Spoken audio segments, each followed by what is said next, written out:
ચિત્તોડના મહારાણા રાણા ખુમારને આ જયરાજ સામતના પ્રણામ. રાણા ખુમારના ચરણોમાં વિકાજી રાઠોડના પ્રણામ. રાણા કુમારના ચરણોમાં ભટ્ટુ ભટ્ટના પ્રણામ. રાણા ખુમારના ચરણોમાં આ રણમલના પ્રણામ. કહો મારા સુરા સામંતો, આપણા રાજ્યની પ્રજા સૌ કુશળ તો છે ને? હા મહારાજ, આપના પુણ્ય અને પ્રતાપથી આ ચિત્તોડની પ્રજા ઘણી સુખી છે મહારાજ.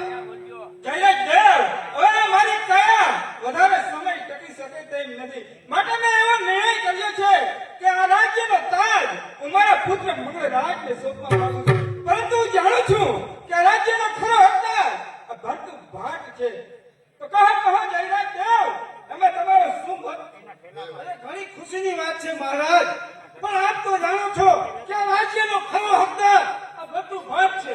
તેમની ઉંમર હજી નાની છે અને આપ હજી રાજ્ય કાજ સારી રીતે સંભાળી શકો છો, અને આપનો પુત્ર મંગળ હજી યુવાન છે અને યુવાનીના મધમાં તે કંઈ પણ અનિશ્ચિત કરી શકે છે. કહો વિકાજી રાઠોડ, તમે શું કહો છો? અરે રાણા કુમાર, આ તો સોનામાં સુગંધ ભરેને એવી વાત છે. મંગળરાજ પણ યુવાન છે, પરાક્રમી છે અને વીર છે, અને હા, ચિત્તોડની પ્રજાને પોતાના પુત્રની સમાન પાડશે એવો અમને સંપૂર્ણ વિશ્વાસ છે. તો રાણા કુમાર, જો મંગળરાજને રાજગાદી મળે ને તો આ તો ઘણી ખુશીની વાત છે. છતાં પણ વિકાજી રાઠોડ, હજી એક વખત વિચાર કરી લેજો, કારણ કે રાણા ખુમાર હજી સારી રીતે રાજકાજ સંભાળી શકે છે, અને તેમની સાથમાં આ મંદરગઢનો ઠાકોર વિકાજી અને આ જયરાજ જેવો સામત હોય તો એમાં પછી શું ઘટી શકે છે? બરાબર છે, વિકાજી રાઠોડ કહે છે કે મંગળરાજને રાજગાદી મળતી હોય ને તો અમે પણ રાણા ખુમાર એવી પ્રતિજ્ઞા કરીએ છીએ કે આ દિવસ સુધી જેવી રીતે તમને વફાદાર રહીએ ને એવી જ રીતે મંગળરાજને પણ અમે વફાદાર રહીશું. તો જયરાજ દેવ, બોલાવો મારા પુત્ર મંગળરાજને, અને સાથે વિમળા દેવીને પણ બોલાવો. ઘણી જ ખુશીથી મહારાજ સામેથી મંગળરાજ અને વિમળા દેવી રાજ દરબારમાં પધારી રહ્યા છે.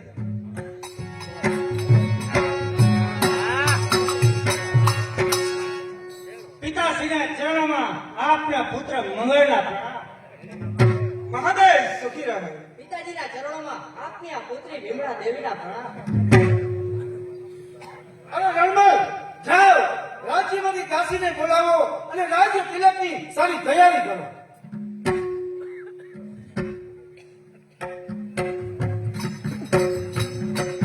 મંગળરાજ, આજે મેં એવો નિર્ણય લીધો છે કે આ રાજ્યનો તાજ હું તારા શિર પર સોંપવા માંગુ છું. પરંતુ બેટા એટલું યાદ રાખજે કે રાજ્યનો ખરો હકદાર આ ભટ્ટુ ભાટ છે. પરંતુ બેટા, તે ભટ્ટુ ભાટ આ રાજ્યને સંભાળી શકે તેમ નથી, માટે સમય આવે ને ત્યારે રાજ્ય ભટ્ટુ ભાટને પાછું સોંપી દેજો. અરે પિતાજી, ઓહો ભાગ્યા મંગળના કે મંગળના મસ્તક ઉપર ચિત્તોડનો તાજ શોભે, એટલે મંગળને ચિત્તોડની સેવા કરવાનો મોકો મળે. પિતાશ્રી, હું પણ આપનો પુત્ર છું અને તમને વચન આપું છું કે જ્યાં સુધી આ મંગળના શરીરની અંદર લોહીનું હલનચલન છે ને ત્યાં સુધી કોઈની તાકાત નથી કે ચિત્તોડની ઉપર આંખ પણ ઊંચી કરી શકે. તો બેટા વિમળા દેવી, તારા જ હાથથી આજે ભાઈનું રાજ્ય તિલક કરો.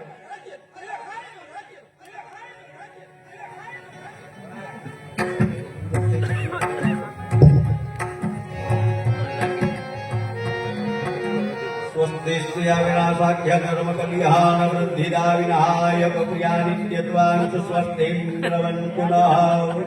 યુગ યુગ જીવો મારા વીર, યુગ યુગ જીવો. જ્યાં સુધી સૂર્ય અને ચંદ્રમાં તેજ તપે છે ને ત્યાં સુધી તમારા રાજ્ય તપતું રહે. ચિત્તોડના રાજા મંગળરાજનો જય હો. પુત્ર મંગળરાજ, એટલું યાદ રાખજે કે તારી રગે રગમાં રાણા ખુમારનું લોહી વસે છે. પરંતુ બેટા, પ્રજાને અન્યાય થવો ના જોઈએ, એટલું તો ખાસ ધ્યાન રાખજો. જરૂર પિતાશ્રી, હું પણ આપનો પુત્ર છું. આપની કુળની કીર્તિને કલંક લાગે ને એવું એક પણ કામ આ મંગળ નહીં કરે. અને પિતાશ્રી, હું તમને વચન આપું છું કે જ્યારે સમય આવશે ને ત્યારે આ મંગળ એના હાથે ભટ્ટુ ભાત ને એના હાથે જ રાજ તિલક કરશે.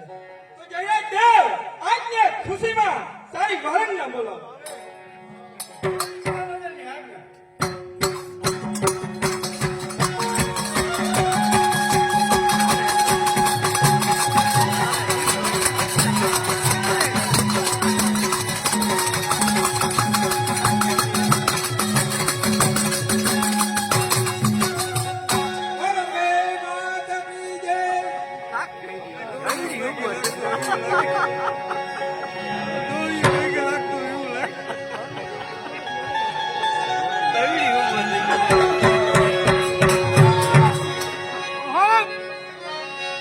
સાહેબા